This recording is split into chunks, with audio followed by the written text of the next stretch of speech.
O Senhor esteja convosco. Ele está no meio de nós. Proclamação do Evangelho de Jesus Cristo, segundo Lucas. Glória a vós, Senhor. Estava chegando o tempo de Jesus ser levado para o céu. Então, ele tomou a firme decisão de partir para Jerusalém e enviou mensageiros à sua frente.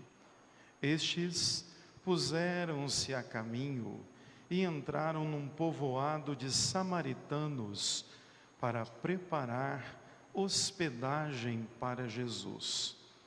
Mas os samaritanos não o receberam, pois Jesus dava a impressão de que ia a Jerusalém. Vendo isso, os discípulos Tiago e João disseram: Senhor, queres que mandemos descer fogo do céu para destruí-los? Jesus, porém, voltou-se e repreendeu-os. E partiram para outro povoado. Enquanto estavam a caminho, alguém na estrada disse a Jesus: Eu te seguirei para onde queres que for. Jesus lhe respondeu: As raposas têm tocas e os pássaros ninhos, mas o Filho do Homem não tem onde repousar a cabeça. Jesus disse a outro: Segue-me. Este respondeu: Deixa-me primeiro ir enterrar meu pai. Jesus respondeu: Deixa que os mortos enterrem os seus mortos, mas tu vai anunciar o reino de Deus. Um outro ainda lhe disse: Eu te seguirei, Senhor, mas deixa primeiro despedir-me de meus familiares. Jesus, porém, respondeu-lhe: Quem põe a mão no arado e olha para trás, não está apto para o reino de Deus. Palavra da salvação. Glória a vós, Senhor. Aleluia, aleluia, aleluia. Aleluia, aleluia, aleluia, aleluia.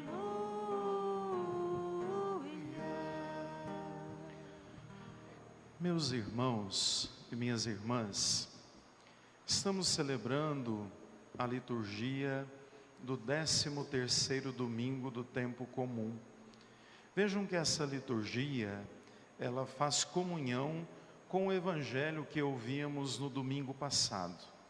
Se a gente se recorda, no domingo anterior, Jesus chamou alguns discípulos, dizendo claramente: se você deseja me seguir, renuncie aos seus caprichos, tome a cruz de cada dia da prontidão e me siga. Vejam que Jesus começa a deixar claro quais seriam os elementos significativos e importantes para aqueles que fossem segui-lo. E hoje nós temos mais uma vez 3 chamados e 3 ensinamentos de Jesus acerca do discipulado, acerca do seguimento. Primeiramente, vale a pena a gente notar que Jesus está na Samaria, antes um pouquinho na região da Galileia, descendo para a Samaria, não é bem recebido. Havia um problema já histórico entre samaritano e judeu que impedia um bom relacionamento. Inclusive, os samaritanos não quiseram receber Jesus exatamente porque ele ia para Jerusalém, ou seja, era um judeu de Jerusalém. Por isso, João e Tiago começam dizendo a Jesus: olha, não quiseram te receber, simples resolver, vamos mandar fogo na cidade. Vejam que eles querem resolver de uma forma muito prática, né? Jesus repreende eles e diz: não é assim, as coisas não funcionam dessa maneira, mas vamos adiante. E Jesus então passa pela primeira pessoa que deseja segui-lo. Eu vou repetir as palavras do próprio Evangelho. A pessoa diz assim a Jesus: eu te seguirei para onde quer que fores. Interessante, bonito isso, né? Chegar em Jesus e dizer: olha, eu quero te seguir, onde o Senhor for, eu vou estar junto. Aí Jesus responde assim: será? As raposas têm tocas, os pássaros têm ninhos, mas o Filho do Homem não tem nenhum de morar. Jesus, na verdade, acaba provocando naquela pessoa o tipo de seguimento que ela quer. É um seguimento de fato verdadeiro. Ela quer seguir Jesus para se autopromover ou para se destacar, porque ele tinha multidões ao redor dele. Ela quer seguir Jesus pela fama, pelo prestígio, e Jesus responde claramente: olha, veja que até os passarinhos têm onde morar, mas eu não tenho. Se você quer me seguir e o seu seguimento não for profundo, não for sincero, é melhor que você não siga. Aí depois vem uma segunda pessoa na história. Essa segunda pessoa, Jesus diz: segue-me. Aí a pessoa responde: deixa primeiro eu ir enterrar meu pai. Aqui existe, sobretudo, uma desculpa que era até compreensível naquela época. Fundamental para o quarto mandamento era enterrar os pais. Um judeu piedoso, ele jamais deixaria de enterrar os pais. No entanto, aqui, Jesus dá uma resposta muito dura. Pode ser que seja a mais dura dos evangelhos. Jesus diz assim a ele: deixem que os mortos enterrem os seus mortos. Aqui, vale a pena a gente pensar um pouquinho no que é que Jesus está querendo dizer. O que é que mata uma pessoa? Primeiro, hoje mais do que nunca, a gente tem vivido uma cultura do mais ou menos. As pessoas fazem as coisas mais ou menos, se comprometem mais ou menos, no trabalho é mais ou menos. Essa cultura do mais ou menos, a gente chama de mediocridade. Infelizmente, essa mediocridade, ela tem alcançado também a dinâmica da fé. As pessoas às vezes querem mais ou menos seguir a Deus.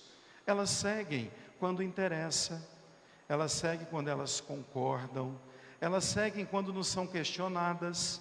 E vejam, no meio dessa cultura do mais ou menos, Jesus começa a nos perguntar o que é morrer para Deus.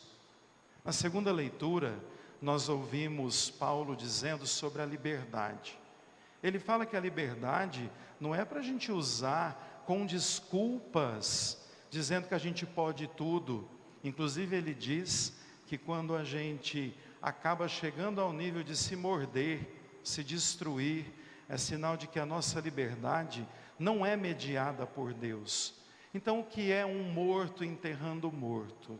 É quando a gente vive na mediocridade da fé, quando a gente assume os nossos compromissos mais ou menos, ou quando a gente interiormente passa a atrofiar a nossa vida espiritual.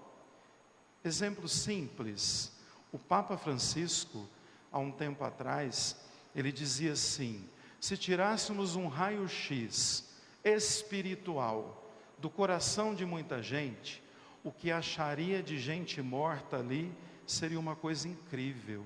Por quê?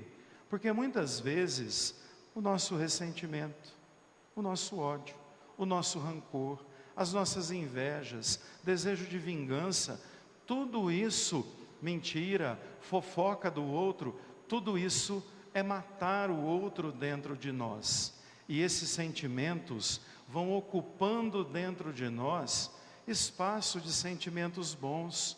E aí a gente morre, a gente atrofia, a gente morre na inveja quando quer destruir o outro, a gente morre em tantas e tantas atitudes em que a gente não se autorreflete, não cresce, não se converte, é sempre do mesmo jeito, faz tudo da mesma forma e não dá passos de crescimento. Aí Jesus vem e diz: olha, se a sua desculpa é ir enterrar o seu pai, saiba que os mortos enterram os seus mortos. Aqui eu faria alusão a um texto que está no livro do Apocalipse. Lá está escrito assim: Deus nos diz: não aceito que vocês sejam mornos. Ou vocês são quentes de verdade, ou vocês são frios de uma vez. Porque o morno eu não aceito, eu vomito. Então vejam que aqui Jesus está dizendo a mesma coisa. Os mortos, enterrar os mortos, é exatamente aqueles que não se comprometem, não amam, não perdoam. E no seguimento é preciso ser inteiro. É preciso perceber que não dá para seguir Deus mais ou menos, que não dá para viver a fé mais ou menos, que não dá para acreditar em Deus mais ou menos, mas temos que ser inteiros. Aí vem o terceiro chamado. O terceiro chamado é muito interessante também. Um outro ainda lhe disse: Jesus, eu te seguirei, porém, antes, deixa-me despedir dos meus familiares. Aí Jesus diz, presta atenção, quem põe a mão no arado e olha para trás, não está apto para o reino de Deus. Aqui, Jesus está questionando um pouco as nossas prioridades, se utilizando de dois textos do Antigo Testamento. Vejam que na primeira leitura, ouvíamos o chamado de Eliseu. Acho que vocês se lembram. Ali, Elias passou um manto sobre ele e então o chamou para o seguimento. Eliseu disse assim: eu vou te seguir, no entanto, eu preciso despedir dos meus pais. Aí, prontamente, Elias respondeu: tudo bem, vai e volta. Aí continuou a leitura e de fato Eliseu seguiu e foi um grande profeta. Só que Jesus, ele não permite nem que a gente use o outro como desculpa. Aqui o pano de fundo é a gente perceber que quando a gente prioriza qualquer coisa que não seja Deus, a gente comete o erro do chamado apego. E o apego, ele traz um sofrimento enorme na nossa vida. Quando a gente se apega a pessoas, a coisas, a bens, a tantas e tantas coisas que vai nos rodeando, a gente sofre muito mais, porque a nossa confiança passa a estar em pessoas, em bens, em objetos, e a gente vive, sobretudo, escravo dessas coisas que a gente se apega. A resposta de Jesus, então, primeiro remonta a Eliseu. Se você puser a mão no arado, Eliseu estava no campo, arando a terra. E depois remete à esposa de Ló. Deus dá ordem para que eles saiam imediatamente da cidade e não olhem para trás. Só que a danadinha resolveu olhar para trás porque ela sentiu falta e saudade do que ela deixou lá. Ela virou uma estátua de sal. Vejam então que o segmento pressupõe a grande clareza de que nós não podemos buscar a Deus por interesse, menos ainda colocá-lo como quinta ou sexta prioridade. Hoje é o meu lazer, né? Então eu não vou. Hoje é a minha família, então eu não vou. Hoje então eu não vou. Ou a gente assume Jesus Cristo como caminho de nossa vida, ou a gente vai estar se comportando como esse morno, com atitudes mais ou menos, sendo cristãos mais ou menos. E Jesus nos chama e nos convoca a um segmento por inteiro. Por inteiro quer dizer, inclusive, curar aquilo que está atrofiado dentro de nós, dar passo de crescimento, olhar para a nossa vida e dizer: hoje eu fui melhor do que ontem, amanhã eu vou ser melhor do que hoje, porque para seguir Jesus, precisamos nós ter clareza de que Ele nos acompanha, mas a nossa liberdade tem que ser usada para o bem, para a verdade, para produzirmos frutos na evangelização. Eu desejo que Deus abençoe a cada um de nós, que o Espírito Santo nos ilumine para que saibamos ser inteiros no seguimento, no amor e na adesão a Deus. Louvado seja o nosso Senhor Jesus Cristo. Para sempre seja louvado.